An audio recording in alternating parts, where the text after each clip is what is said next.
¿Qué tal, chicos? Bienvenidos a esta nueva clase de historia. ¿Sí? Vamos hoy a trabajar con la clase de historia. Vamos a hablar sobre el esclavismo. Les doy la bienvenida a todos ustedes a este nuevo tema. Les doy la bienvenida a todos aquellos que de una u otra manera están utilizando o van a utilizar esta información para sus trabajos. ¿Sí? Hoy vamos a trabajar o vamos a saber un poco, conocer un poco sobre lo que es el esclavismo. Recuerden que el conocimiento que ustedes tengan en este presente video no es absoluto. Ustedes pueden investigar en cualquier fuente y pueden enriquecer aún más su conocimiento. ¿Sí? El objetivo de la clase de hoy es que los estudiantes comprenderán que la convivencia armónica en contextos como en lo que vivimos construye una cultura de paz a través del desarrollo de habilidades para la vida, comunicándolo de forma asertiva a las personas que lo rodean. Este es un objetivo general en cuanto al plan interdisciplinario, al proyecto interdisciplinario que se va a trabajar dentro del Ecuador en lo que es historia y todas las otras asignaturas. ¿Sí? Así que el objetivo es general. Destrezas con criterio de desempeño que vamos a lograr adquirir es comprender las circunstancias que marcaron la transición de la comunidad primitiva a la sociedad dividida en clases. En este caso es el esclavismo, ¿no? ¿Sí? Indicadores de evaluación. Explica las circunstancias que marcaron la transición de la comunidad primitiva a la sociedad dividida en clases y la existencia de castas, evaluando el papel de la educación y la división del trabajo en ella. ¿Sí? Esclavismo en la antigüedad. Aquí tenemos unos pequeños antecedentes. Se remonta pues desde la edad antigua. Era una condición social más o menos marginal, según las zonas donde existía. Se tiene constancia de la presencia de esclavos en la civilización mesopotámica durante la época sumeria. El origen de los esclavos procedía de la conquista y no existía una regularización legal sobre los mismos. Y por último, la esclavitud como práctica social y económica fue usual en la antigüedad grecorromana, y ambas pueden considerarse las primeras sociedades esclavistas. Perdón que se me fue ahí las primeras sociedades esclavistas, al estar sustentada su base económica por este tipo de sistemas, ¿sí? Dependían 100% de los esclavos. Por eso ellos invadían en ese tiempo otros países, otros territorios. La historia de la esclavitud en el mundo antiguo está estrechamente vinculada a las guerras. Las fuentes documentales del mundo antiguo, como las de Mesopotamia y Egipto, los pueblos originarios de Israel, Grecia, Roma, Persia o civilizaciones como la Maya, China, la Azteca y la India, están llenas de referencias a la esclavitud vinculada a eventos bélicos. A menudo, los prisioneros de guerra eran reducidos a la esclavitud por los vencedores y obligados a trabajar en tareas militares o civiles como mano de obra para trabajo de construcción, ingeniería o agricultura. También era muy común, disculpen que he puesto muy rápido era muy común su utilización para el servicio doméstico. ¿Sí? Muchos hogares de la antigüedad, pues sobre todo de las clases altas, requerían el trabajo de uno o más esclavos como mano de obra habitual. Más que todo para los trabajos domésticos en cuanto al cuidado de jardines, de la casa, fuera de la casa, necesitaban de hombres, y dentro de la casa, cocina, lavado de platos, arreglo, todo eso ahí utilizaban a las mujeres. Las principales sociedades esclavistas, aquí tenemos el Antiguo Egipto. Los esclavos del Antiguo Egipto eran personas normalmente capturadas en la guerra o compradas en el extranjero a través de expediciones a sitios como Nubia en el sur y Pum.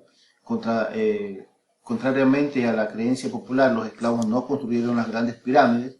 La desgracia de caer en servidumbre pues, en el Antiguo Egipto aparece en la Biblia.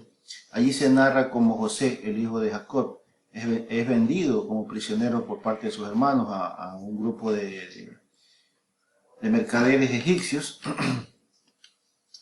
Lo que han leído la Biblia saben de eso ahí, pero luego asciende hasta ocupar un alto rango en la corte faraónica. Más tarde, en el libro del Éxodo, se narra cómo los hebreos de Egipto son reducidos a la servidumbre.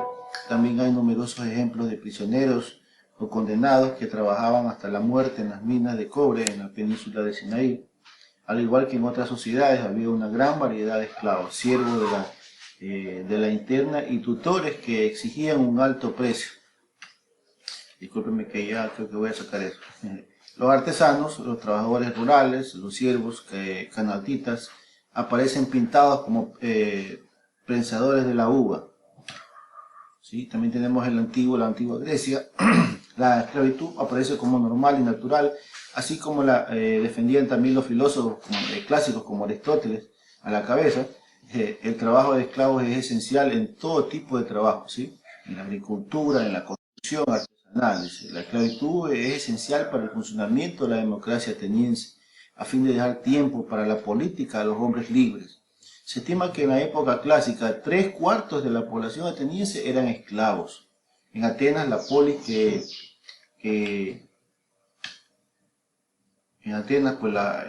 la polis que decían que estamos mejor informados, habían varias categorías de los esclavos domésticos, habían los esclavos dependientes, los esclavos públicos y los cautivos de guerra. Esos 4 tipos de esclavos había, no nos vamos a profundizar mucho. Los esclavos en Grecia tenían alguna oportunidad de liberarse, aunque era muy costosa para sus amos. La ley otorgaba cierta protección a los esclavos y aunque la ley les permitía golpearles, existían ciertas restricciones morales y culturales que impedían el exceso de violencia en contra de ellos. Sí, también tenemos acá la antigua Roma, otra civilización que esclavizaba. La esclavitud se convirtió en un pilar económico vital para Roma. Durante el Alto Imperio Romano y la República se estima que entre 15 y 20% de la población eran esclavos. Y hasta el siglo II, que se promulgaron las leyes de protección, un amo podía legalmente matar a un esclavo. Sin embargo, esto parece haber sido siempre raro, por complejas razones sociales. En cualquier caso, la ley Cornelia del 82,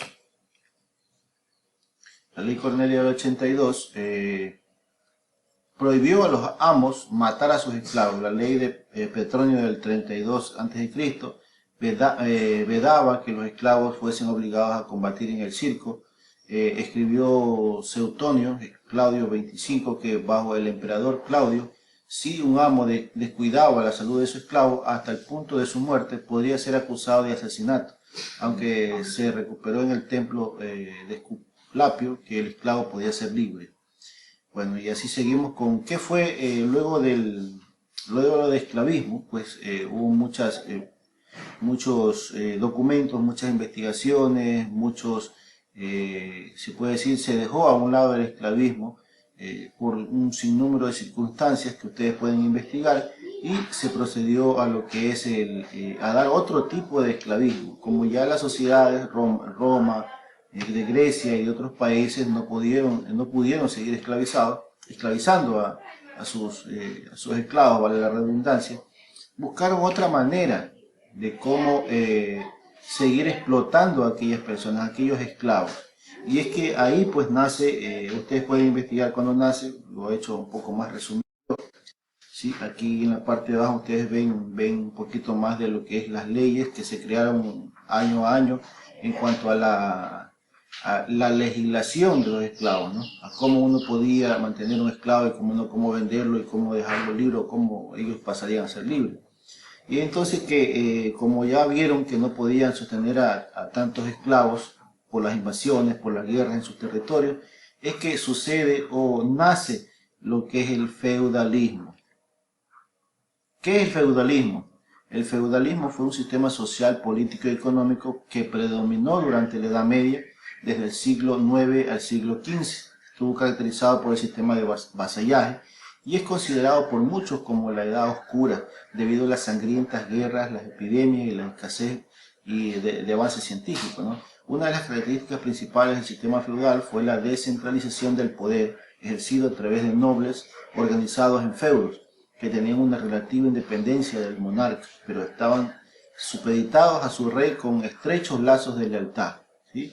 Es decir, ellos crearon de una u otra manera este tipo de, como se vieron apretados por tantas guerras, por tantas invasiones, los reyes crearon estos feudos, crearon, como que dice hoy en día, los ministros, un ejemplo, o los gobernadores, por decirlo así más acá en el Ecuador, los gobernadores de cada provincia, un ejemplo.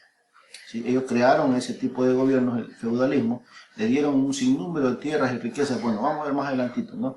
con tal de que ellos seguir teniendo dominio y seguir produciendo la tierra, seguir teniendo fuerza económica, porque de una u otra manera los esclavos movían la economía, ¿sí? ¿Qué era el feudo? La palabra feudalismo proviene del feudo, nombre que se dio a la organización básica de la época. El feudo era un contrato entre dos personas, el señor feudal y el vasallo. ¿Sí? En este pacto se establecían relaciones mutuas. El vasallo recibía una tierra donde habitar y protección militar a cambio de una relación de dependencia con el señor feudal. ¿Sí? El vasallo debía administrar la tierra y tomar las armas en defensa de su señor en caso de ser necesario. Además debía pagar tributo de su cosecha o producción, es decir, aparte de que le daban la tierra y él trabajaba la tierra que le dieron, él debía, si había una invasión o guerra, él debía pagar o debía ser leal y combatir en favor, en contra de esos invasores y a favor de su señor feudal o a favor del rey, en este caso, porque el rey era la máxima autoridad y los otros, el señor feudal era, como que dice acá en el Ecuador, el gobernador, ¿sí? El que gobernaba toda la provincia, el que gobernaba ese territorio, ¿sí? Y que le había dado a él ese poder o ese territorio para que él lo produzca. Debía pagar impuestos y debía luchar en contra de cualquiera que lo quiera invadir. Dentro de esta estructura también existían los campesinos, que eran aquellos que trabajaban la tierra y estaban bajo el dominio total del señor feudal, por lo que no eran considerados hombres libres. Durante la época feudal la tierra era garante de dinero y por lo tanto la posesión más preciada. Las actividades económicas eran restringidas y consistían principalmente en la agricultura y en la producción artesanal, ¿sí? Tener tierras en ese momento era tener dinero, era riqueza, ¿sí? ¿Por qué? Porque toda la gente en ese momento vivía de la agricultura, de producir la tierra, ¿sí? Origen del feudalismo. El feudalismo surge en primer lugar con la decadencia del Imperio Romano, que al perder grandes extensiones de tierra empezó a perder influencia sobre los pueblos. La inseguridad producto de las conquistas, invasiones de bárbaros llevó a la decadencia de las ciudades. Todo el ordenamiento social y moral de la época se explicaba bajo la figura de Dios, ya que el rey había perdido poder político y no era más que el representante divino en la tierra, supuestamente, ¿no? Ante la incompetencia de los monarcas para hacer frente a las invasiones, es que surge pues este llamado feudalismo, ¿sí? El poder pasó a estar en manos de los señores feudales, que se convirtieron en los jefes, como les decíamos anteriormente, sociales máximos. Ellos debían regular el orden y mantener la paz dentro de la estructura. Impartían justicia, cobraban impuestos y brindaban protección a la población desde el castillo que el rey les había erigido, les había construido para su nuevo símbolo de poder o un nuevo símbolo de control en ese territorio, ¿sí? Ese era el origen del feudalismo. Características del feudalismo: el surgimiento de la relación del vasallaje entre un señor feudal y sus vasallos, una sociedad dividida en tres clases sociales diferenciadas: la nobleza, el clero y el tercer estado o el estado llano, es decir, la ciudadanía en general, ¿sí? La construcción de castillos amurallados, una economía basada en la agricultura y la ganadería, las guerras frecuentes por la disputa de los territorios, el pago de tributos, la Iglesia Católica como una gran fuente de poder y la descentralización del poder político. Por eso se caracterizó al feudalismo, ¿sí? Entonces, chicos, eso sería todo por hoy. Disculpen si tenemos alguna falencia. El video siempre es así. Estamos tratando de hacer lo mejor posible. De mi parte les agradezco muchísimo. Espero que les sirva mucho esta información, porque fue construida especialmente para que ustedes la usen, la utilicen en beneficio de sus conocimientos, ¿sí? De mi parte, muchas gracias. Mis felicitaciones por tener este video. No se olviden, por favor, suscribirse a mi canal, activar la campanita para recibir nuestros nuevos videos. Así que, bye bye, chicos, cuídense.